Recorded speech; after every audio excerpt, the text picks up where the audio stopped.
Victress FM, brought to you by Victress Entrepreneurs. Here's your host, single mum, entrepreneur and brain injury survivor, Michelle Williams.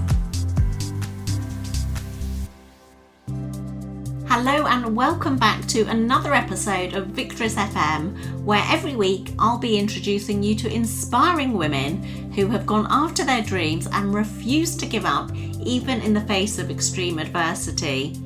We'll be diving into her victories and her defeats and discovering the lessons that she's learned along the way, all with the aim of inspiring you to step into your own unique power to create a business and life that you love.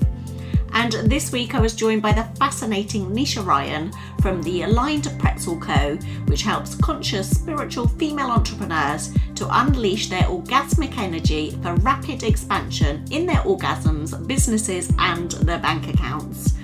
During this episode we talk about the masculine and feminine energy and how to restore and rebalance our orgasmic energy to attract good vibrations and abundance into our lives. I found this episode really interesting and uplifting, and I know that you will too. Hello and welcome back to another episode of Victress FM, where I'm really delighted today to welcome and introduce Nisha Ryan onto the show.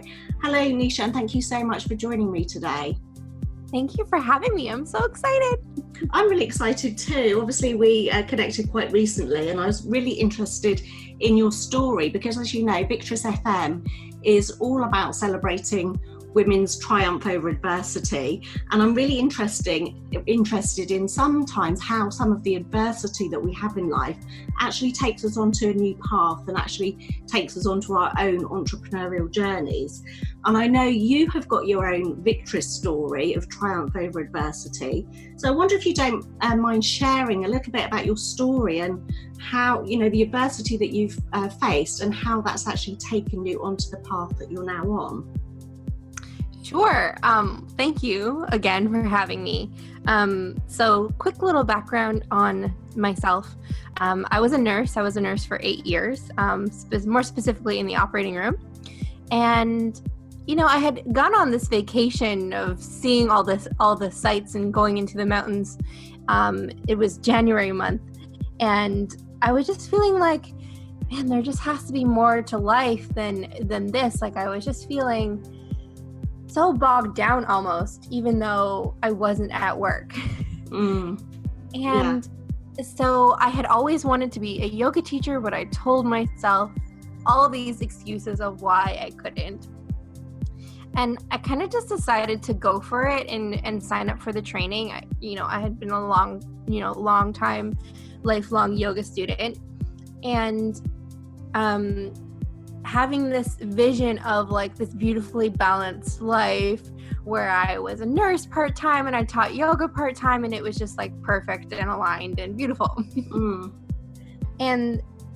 But actually 3 weeks before I was supposed to start the actual training, it was a beautiful day. It was sunny and I was just like loving it. I had the sunroof down, and I'm actually thinking it was actually March, so we just came up on the anniversary and I totally forgot. Oh wow. So this would be like 2 years ago. Okay. But and I was rear-ended at a red light. Oh my goodness. And I had a lot. Sorry. And then, because I know obviously you had that car accident and that had quite a big impact, didn't it? So what kind of went on to happen? Yeah, so I had a lot of injuries in my upper body specifically because I was hanging onto the steering wheel as you would. And so there was a lot of treatment going down, and there was this hemming and hawing, like, could I really even go into the yoga teacher program? All that kind of thing. And, you know, I had talked to the people who ran it, and they are like, it's not about your ability, it's about your ability to teach, right? And so I was like, okay, but in the foreground, while this is happening and I'm trying to recover and figure out this like new life, my employer at the time launched this huge investigation, like claiming fraud and all kinds of things, questioning if I was even in an accident. Like, it was just really outlandish. Oh my goodness. And it was like, very much like this kangaroo court feeling, like you're going in for meeting after meeting and you're just berated with every life choice you've ever made. And this was because you were having to have time off of work, presumably because of the injuries that you'd sustained. Is that correct? Totally. Yeah. I tried to go back several times and I just like couldn't have the dexterity in my hands. And so, well, eventually, you know, this was drawn out for, I think, until June or July. So several months from, you know, March to July. That's very dramatic, drawn out experience where I thought I had my whole life like planned out and it's going to be perfect. So I ended up getting fired and I was so devastated. Wow. It's awful. I mean, I had a similar experience where I was actually fired from my job for becoming pregnant. Actually, I went through a massive sex discrimination tribunal, which I did win. But it's horrible, isn't it? If you feel like, you know, you feel like really victimized when something like that happens, don't you? Absolutely. I was so on edge with everything that I did. I was too afraid to go to Starbucks because what if somebody saw me and said, oh, she's fine, right? Like so many illnesses are invisible. That's so true as well. That's so true. So basically you ended up getting fired from your job, and I'm sure that must have been an awful time. And like you said, you thought your future was all set up and you knew what you were going to get out of your future. But then what happened then? Because obviously you had to find a new path, really, didn't you? Yeah, I did. You know, I considered taking other nursing jobs, but I felt like I had to just kind of cool it from the industry. Like it was so traumatic, what I was feeling like. So I moved kind of, you know, into a rural area, into the mountains so I felt like I just needed to heal so badly. And it was even very like triggering to go back to the same town, even though like it's just a hospital, right? But it just felt very triggering. Like there was a lot of things that I needed to work through. So I took a job at a coffee factory, thinking, okay, Nisha, you've got to make a decision here. Either you go back to nursing and, you know, but you weren't happy to begin with, right? Doing it full time. Or you finish your yoga teacher certification and make a life that you actually love and screw the whole, but yoga teachers don't make any money and whatever else kind of stereotypes are out there, right? Yeah, all of those fears that hold so many of us. I think you mentioned sort of earlier about you felt that there was meant to be more for you, and I think that's a feeling that so many of us women have at certain stages of our lives. And sometimes we have a dream that we want to do something else, but we talk ourselves out of it. We'll find excuses not to do it. And like you said, for you, you might have thought that you can't make enough money to do that or whatever. But it seems to me like this adversity that happened of actually being fired from your job was actually the thing that you needed, because it actually forced you onto the path that you actually wanted to take. Is that correct? 111%. When I look back now, even if everything had worked out as I had planned it, I was like, well, would I really even have the courage to have left my job or gone part-time in my job, right? Without that stability. Had I not, like, I call it the universe pushed me off a cliff. Yeah. Like, you want this? Go get it. Yeah. But without that catalyst to, you know, like I now look at the car accident as this total catalyst, right? Because without that, sure, it was horrible and it was like a horrible time of year, and I didn't know what was going to happen with my life, and I had lots of anxiety and, of course, and pain and all the things. But had that not happened, I don't believe that I would have went full time. I believed I would have talked myself out of it, listened to my family, been scared about what about stable income? And, there's a lot of noise around me, like, why would you want to leave a perfectly good job in nursing? Yeah. To be a yoga teacher? They're like, are you crazy? Yeah. because we're all, as well as the stories that we tell ourselves as to why we can't chase our entrepreneurial dreams, there's also so much noise from other people who, you know, they want the best for us, but they're quite often, because they are perhaps not entrepreneurial, they're focused on the stability, you know, the stick at your 9 to 5, stick at your stable job, and that's something that holds a lot of us back as well, don't you think? Absolutely. Yeah, because, you know, like, take my mom as a big influence in my life. And so when she's like not supportive of me starting a business, I'm like, or even going to yoga teacher school in general, she was just like, why would you want to do that? Because you've already gone down that nursing route and you've done your training, you've become a nurse and everything. So it's kind of like, why would you want to change that? But totally.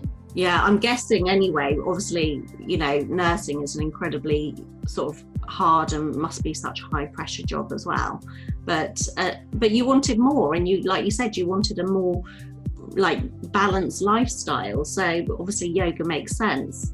So yeah, so what did you then go on to do? So I started teaching yoga in my town once I finished my certification, and there wasn't really much traction because it was a really small town, it's like a ski resort town, so right.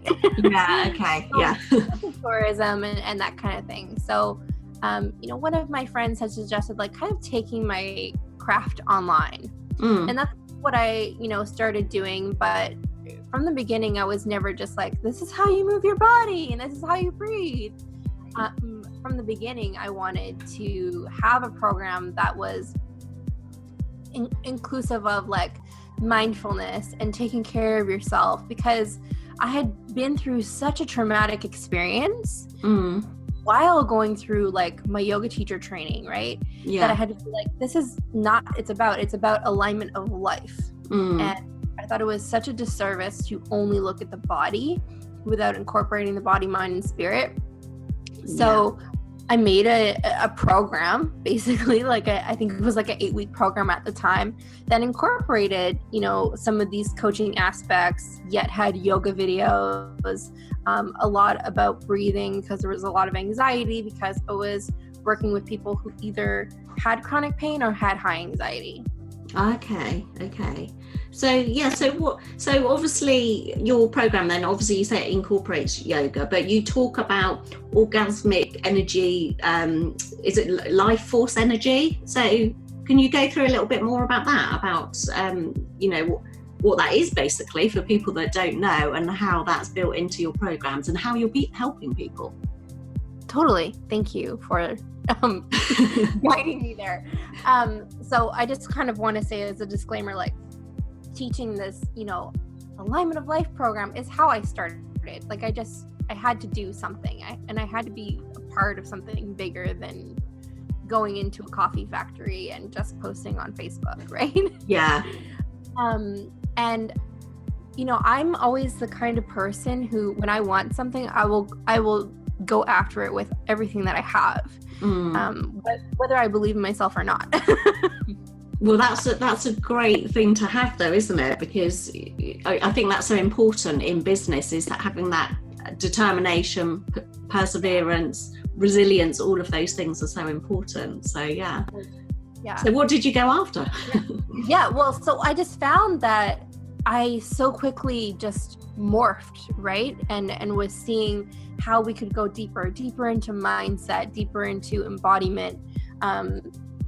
And I just found that, you know, like every single month I would just leap into a deeper aspect of my teaching or a deeper aspect of myself. So, you know, now almost 2 years down the road, now my focus is orgasmic energy, which it's so funny because it always comes back to yoga, because that is where I learned about, you know, masculine and feminine energy and kundalini and all those kinds of things. Okay. So it's always been my that grounder, right? That starter for me. So yes, now my focus is on orgasmic energy. I do other things, but I know that that's still not like super common mainstream knowledge. Well, it's not, and I had never heard of it, so but it sounds absolutely fascinating. So I personally would like to find out more about it, and I'm sure that all of the listeners of Victress FM would. So if you could explain what it is and why it's important and how it helps people. Totally. So orgasmic energy is literally this union of your body, mind, and spirit in alignment, working towards like a cohesive, I'll say goal, but like a cohesive intention or something you're trying to accomplish in your life. Right? So when we're completely aligned in our body, in our minds, in our spirits, we tap into this space of being orgasmic, which has nothing to do with being sexual. Orgasmic energy is the energy where we create what we want in our lives, and very quickly. So it's actually a higher vibration than gratitude. Okay. So it's this energy of we're creating, it's our life force, it's riding on our breath. And we're really activating that power within us as women to create the life that we want and create things, you know, in this reality that we want through this energy. So there is definitely like womb work in this. This is about really opening and receiving into the sacral chakra. And it's, you know, the layers into this is deep. Yeah. Well, how do people find that? And how do people find that energy? How do they harness that? Right. So I would say starting with like pleasure, like what brings you pleasure in a day, and really tuning into that. So what I find, like, we're so robot-like, especially once we have like our routines as entrepreneurs of just like skating through the things. But what if you stopped and slowed down and found the pleasure in your hot shower or in your cup of coffee, right? And we start with the little external things, and then we start to move into what feels pleasurable in my body, and having, you know, conscious like self-pleasure practices, and those kinds of things are how we start to ignite this orgasmic energy. But it's also a lot of self-awareness.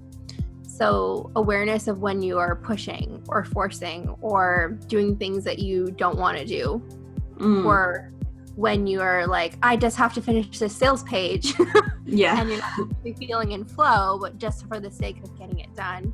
Does that make sense?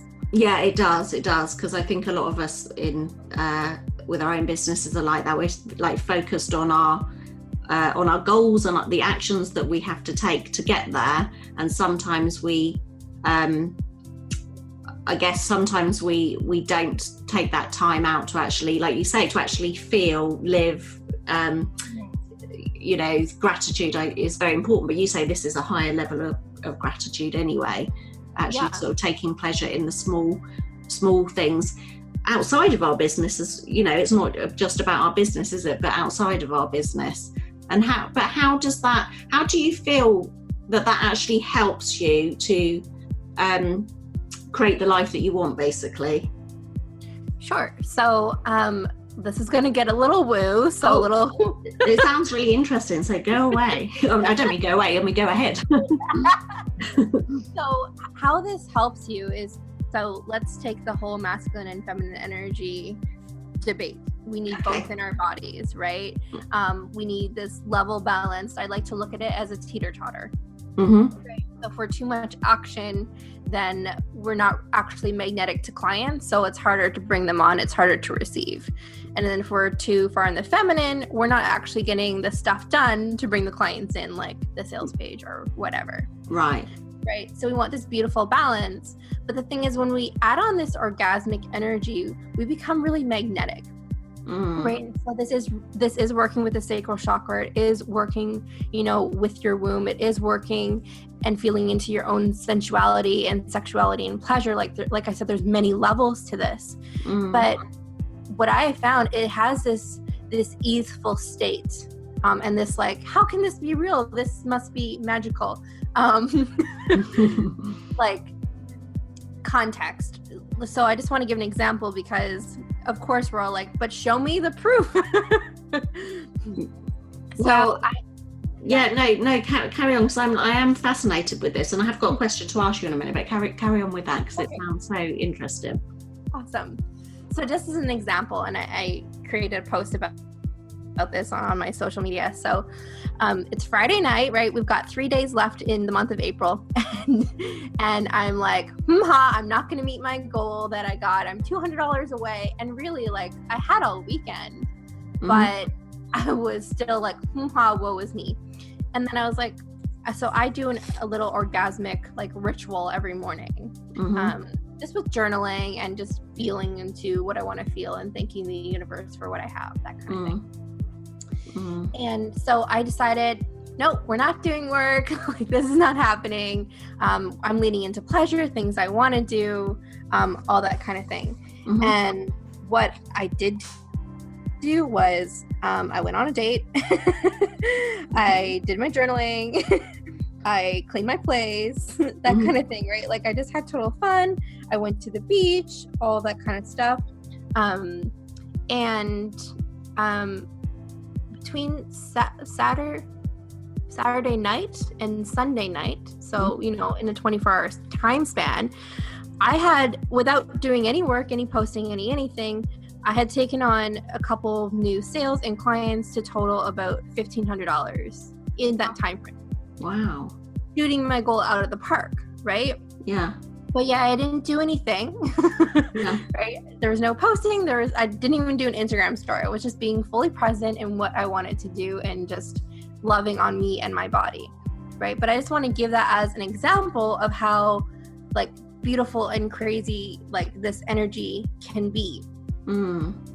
So how can people actually learn to do? Because that sounds amazing. I would love to, like, not be working so hard, go off and enjoy the things I do, and just be making money while I'm doing those pleasurable things. So how can people actually learn to do that for themselves and to actually, you know, harness that energy? Totally.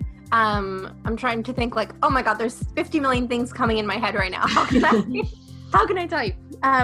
So I want to say, as a, like, precluder, we still want to be in that balanced masculine and feminine, right? So if you've never done any posting, or, like, don't have Instagram set up or anything like that, then you still need to do that, right? Absolutely. You've still got to have your business strategies, haven't you?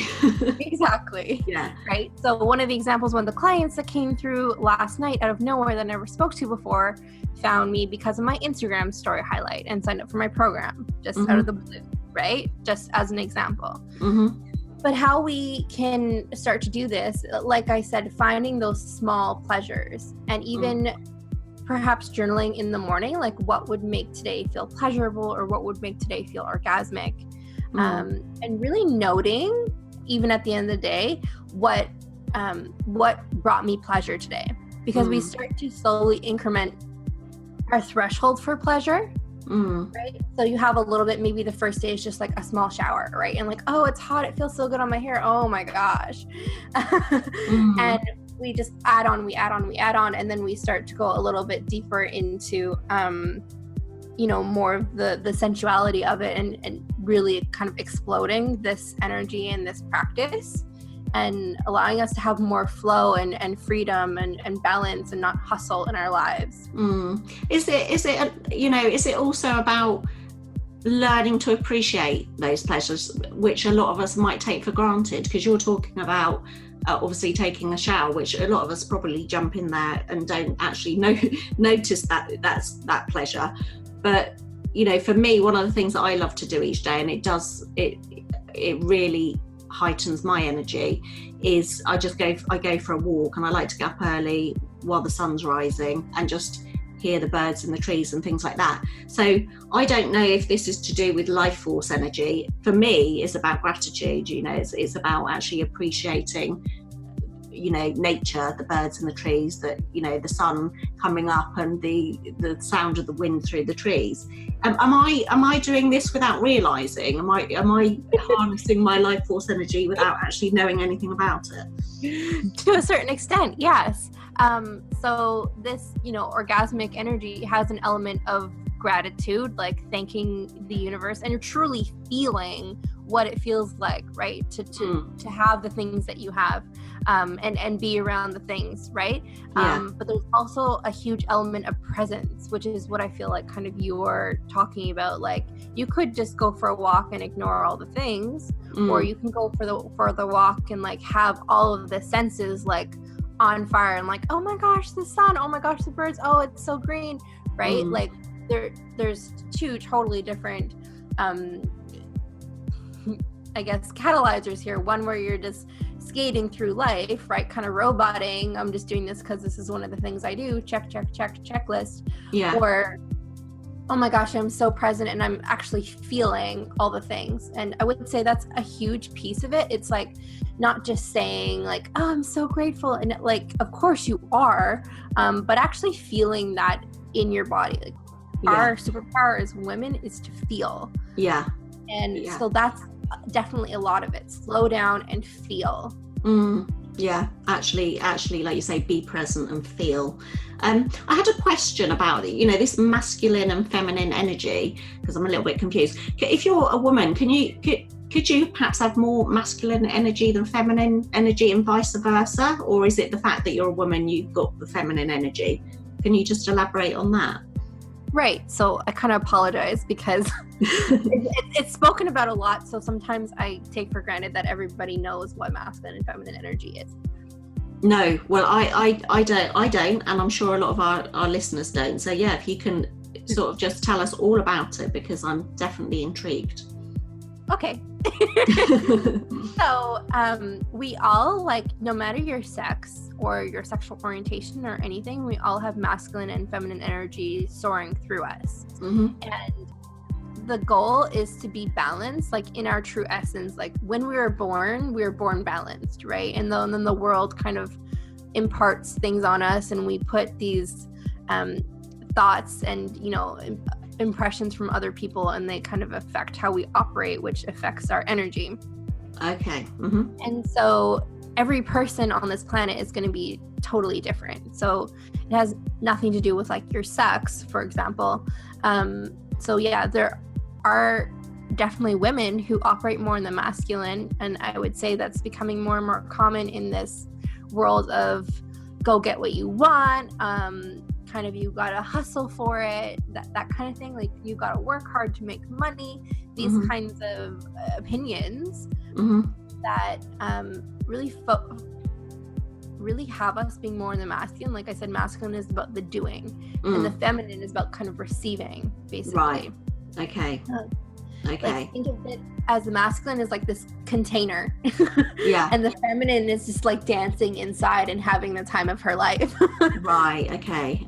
But the thing is that we need to have balance, so it should be equal masculine and feminine energy regardless of who we are. Is that correct? Yeah, that's totally right. And often people find it harder to be in the feminine because it's like, but I must be doing something. Like I must be missing something. I can't just like sit here and have fun and not think about work or not think about what I don't have yet. Those kinds of things. Okay, yeah, I get it. And I would say then in my case, I might have a little bit more of the masculine energy, because I focus on my goals. I'm very much into the doing, but I think, just so you know a little bit about my story, I had a brain hemorrhage a couple of years ago, and before that, I mean, one, I'm lucky to have survived. Most people don't survive a brain hemorrhage, but it's changed me quite a lot, because I think before that I used to work 24/7. Literally, I'd have my goal, I'd go after it. I probably didn't, focus on being grateful for all of those little things. Whereas now, having had that experience in my life, I do feel so much gratitude to be here. And that's why I like to start my morning going out for a walk, like I said, hearing the birds in the trees, because I think before that you just don't realise you're so busy that you actually don't kind of stop to be present, like you said, to be present. And I think that perhaps some people, particularly if they are very goal driven, might kind of struggle with this. So what are the, one of the questions I always ask everybody is what kind of like daily rituals or routines they have that they keep them in a positive frame of mind and focused on success. But what are your own daily rituals or routines to actually harness that energy? I mean, you've mentioned journaling, but are there any other things that you do that you would suggest that other people get involved in too? Totally. And first, I just want to say it's so common for especially entrepreneurial women, but working women in general, to kind of be in this, hyper masculine, like I must do something in order to get kind of vibe. So if you're out there and you're listening to this and you're like, oh my gosh, me too, you are not alone, sister friend. Yeah, exactly. And like you say, there's got to be balance, because you can't just sit there and feel everything but not do anything. It's got to be the right balance. Yeah, exactly. Yeah. And when you tap into your body, you're going to know. You're going to start to recognize as you cultivate more body wisdom and be more with your body and feel more when you're off, right? Like you can feel it. Yeah. But as far as my morning routines and rituals and that kind of thing, so they never look the same because I get bored. Okay. But generally, I get up in the morning and I make even just making my coffee like a pleasure ritual. Right? So it's not just like half-eyed clothes on the, on the pot. It's like, it's a thing. Like it's a beautiful thing that I get to do for myself, not rush, get my coffee down, right? It's all about like slow awakening. And if it's nice outside, then I'll drink it on the porch. So in the summer, basically. But then I usually do some journaling. I definitely do this practice of feeling the gratitude first thing in the morning. So I'm actually I do this most mornings. So this small ritual of having one hand on the heart and one hand on the belly. Bringing some deep breathing, because that's very alchemizing, it's very healing through my body. So like inhaling through the nose and out the mouth kind of thing. Yeah. We don't often take intentional breaths. And I will feel into the gratitude of what I have, but also visualize and see kind of the life I want, like what's my big vision kind of thing, or what is it I'm going after that month. Okay. Like I have a membership called Flow, which is basically like all about this. And so sometimes I'll have a goal to bring in so many people so that they can kind of open into this feminine energy and orgasmic energy. And surrender and really receive their desires, right? Yeah. So let's take that as an example. Like just I'm seeing it, in my mind, but I'm also feeling it at the same time. Like what would that really feel? And I do that literally until I'm moved with emotion. Like I'm so moved, it seems like it's here right now, and I'm so moved with gratitude or happiness or something to invoke emotion in me. I love that, because it's what you're talking about, obviously visualization here, which I've spoken to so many female entrepreneurs about how they do visualization, journaling, meditation, gratitude, and it seems to be coming up time and time again that these are like really powerful things to attract into their lives, that the success that they want. Obviously success is different for different people, but it has to be a balance of success in business and success in life. It's got to be holistic, hasn't it? But I think that's really interesting, visualization, and you're actually, like you say, while you're taking those breaths, you're actually visualizing the things that you want to attract into your life, and you're feeling them. That's the difference, is it? It's not just having a little picture in your mind. It's actually taking the time to actually feel it. Yes. And it's like as if it's already here. Right? Yeah. Like I already have it. It's like obvious, like it's here right now kind of thing. But feeling it, yes, is massive. Like I said, like our superpower is feeling. And often we're just so turned off from it because I was like this when I was growing up. I was told I was too sensitive, or things like that, or ashamed about showing emotion. So when we have these things kind of happen in our life as we're growing up, we kind of start to turn off the emotion a little bit, right? Yeah. No, I really love this. I'm finding it really interesting. And can I just ask as well, you know, how obviously you've still sort of obviously have your yoga practices that you do. Do you do meditation as well? Is that something that you feel is helpful as well to actually harness this life force energy? Definitely meditation is super helpful. So I actually teach several yoga classes a week actually here in my community, which is nice. And it's a new concept here actually, which is funny. But it feels really good to give back in that way. But meditation is definitely something that I do, funnily enough, not really as often as you think. Like, this practice that I'm doing is like meditating, but it's activating. So I'm not just like sitting my butt down and trying to get this ritual over already so that I can go to my work, right? I'm slowing down with my coffee. I'm really setting the scene of like, the music is on and maybe I've lit a candle and I've lit the fireplace, and right, like it's a whole body experience in order for us to really like feel and open all of the senses and have so much presence in our lives, right? Yeah. And it goes deeper into, you know, more journaling and more feeling and all that kind of thing. But personally, what I like to do for my clients, so I don't do I guess sometimes I do, but not on a regular basis am I doing the traditional kind of meditation, right? Doing guided meditation or something like that. What I do for myself and for my clients is more about activating. So activating that orgasmic energy, of course, and like visualizing, but a lot of it is about surrender. And I know the word has a bad rap, but so how do you go about that? How do you know, I have heard of this, and you know, I've been kind of following like law of attraction things as well. I watched The Secret the other week, and it talks about surrender there. So again, can you explain a little bit more about that and how that actually will help people?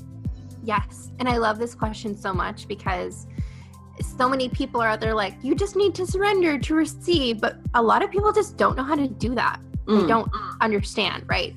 But as far as first how it'll help is, so say you're actively have a goal in mind or an intention and manifestation in mind that you are consciously working towards, say this month, for example. Often this goes back to the masculine and feminine. So we're doing the actions, we got the masculine down, no problem, right? We're like, oh yeah, I'm totally getting this. My content's awesome. I'm doing all the things that I need to do. I'm connecting with people. But we're still not, then at the end of the day, we're still like, oh my God, where are the clients? How come people haven't signed up yet? Oh my gosh, this launch, right? And we're having like all of the things. That's when surrender needs to come in. That's when we need to bring more of the feminine, more of the orgasmic energy. Really embodiment. So dropping down into your body. So it has these different elements, but it's not as complex as we make it out to be.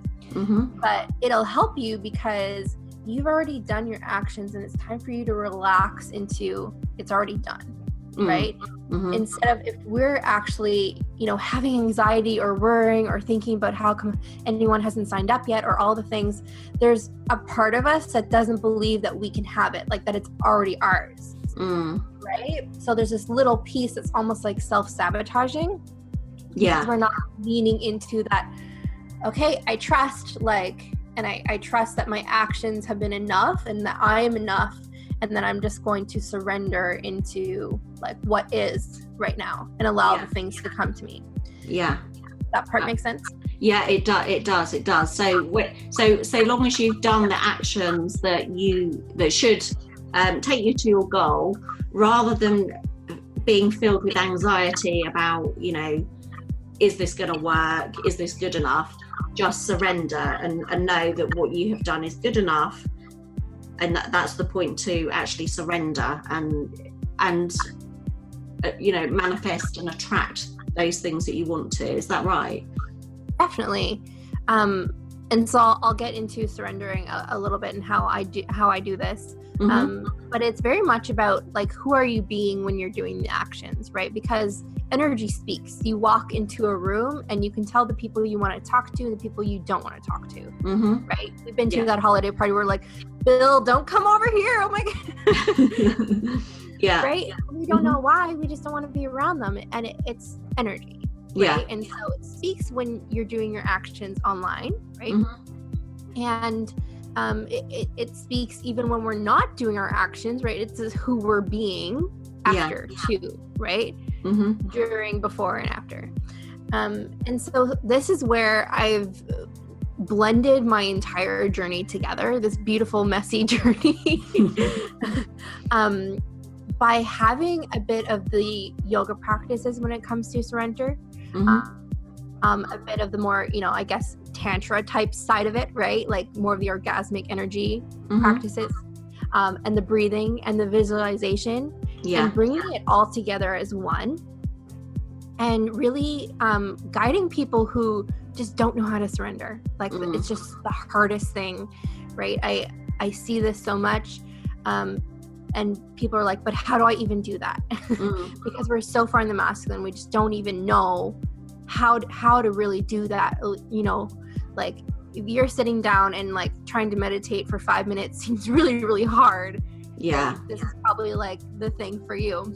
It is definitely a thing for me, because I think and that's why I have already identified I've probably got a little bit more of the masculine energy, because I'm always put myself on almost like a timer. So I do a little bit of yoga in the morning, and I try and do like a little bit of meditation, I guess, but I'm always, I think I probably don't switch off or surrender properly, because my mind is always diverted to something else, normally the goal and what I've got to get done, if I'm honest. So is that quite common? I bet it is. Totally. I find, well, there's women who can't like not move their bodies, like I gotta be moving, and then there's women who can like enjoy a night out with their partner, for example, and that's all fine, but their mind's still drifting back to, oh my gosh, but what about this goal, what can I do tomorrow to bring in more people, like that kind of thing, right? And so you're not totally ever shut off, right? And so it's pretty hard to be present. And what I find is that really quickly trickles into their personal relationships. Yeah, because you're then not present in your relationships. Because your mind's elsewhere. Yeah. Because it's so easy to become so obsessed. And I love that we are obsessed with our goals. Yeah. Right? And making this change in the world. But it's also like, I need to relax into this and know that like I am enough, and that's where a lot of it comes in. Like I am enough, I've done enough, and who I am is going to attract the right people, and knowing that with like all of your body, and it really ties into a lot of confidence too. Yeah. So with your program, what kind of people do you mostly help? Are you helping people, female entrepreneurs? Is it people in their personal lives, or what? Who are the kind of people that you help and that you most want to help in the world? Right. So I have several different offers, because that's kind of just the person I am. Yeah. To serve different types and levels of people. But generally for myself, I work with entrepreneurs who they already know some strategy. They've kind of, done some stuff in their business, but they haven't quite had the success that they want because of the masculine energy, right? And they might not have identified that that's why yet. Yeah. Right? Usually I have to say, so let's talk about your energy. But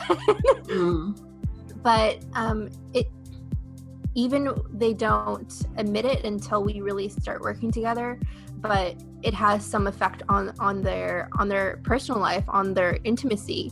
Right? It's affecting everything. And I think that's really the straw that kind of breaks the camel's back, so to speak. It's not that business isn't happening as fast as they want, and it isn't, but it's that, okay, this is now affecting everything and my relationship with my partner and how I feel about my body, and I need to do something. Because it's kind of taking over their lives. Totally. Yeah. No, I kind of get that, because I was kind of like that before I had my I was probably a bit like that before I actually had my brain hemorrhage, but that's kind of like really, you know, like I say, forced me to slow down and be more present for sure. So we are going to have to wrap up quite soon. It's gone really quickly chatting to you, but I just wanted to ask you, because I found this absolutely fascinating. We haven't actually had enough time, I don't think, to chat, but for any of our but I definitely need to learn more. But for any of our listeners that, you know, that do want to find out more, that want to connect with you and find out more about this, how can they connect with you?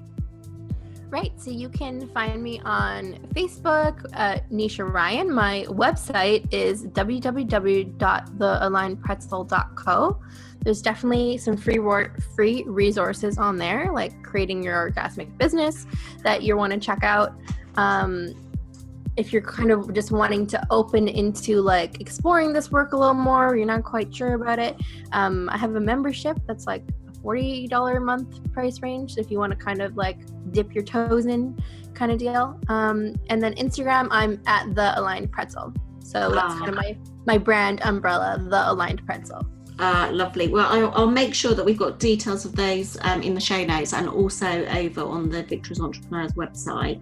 And I've absolutely loved chatting to you about this. I found it really interesting. I've definitely identified I do have a little bit too much masculine energy, so I might chat with you offline another time about how to get more, you know, how to be kind of more balanced, because I think that's probably something that a lot of us suffer with if we are very driven entrepreneurs, for sure. But I just want to thank you so much, Nisha, for joining us today. I found it really interesting, so thank you so much. Oh, that warms my heart. Thank you so much for having me. Thank you, Nisha, and I will connect with you again very soon. Bye bye for now. And to you, our wonderful Victress FM listeners, I hope that you've enjoyed this interview as much as I have. Don't forget, if you want to find out more about Nisha, please either check out the show notes or head over to victressentrepreneurs.com, where all of our podcast guests are featured on our website. Please also check out all of our amazing free resources to help you through each stage of starting, launching and growing your business. And don't forget to subscribe to Victress FM on iTunes or Stitcher to make sure that you don't miss out on another inspiring episode. But until next week, stay victorious. You're listening to Victress FM. Victress Entrepreneurs, for women who are victorious in business and in life.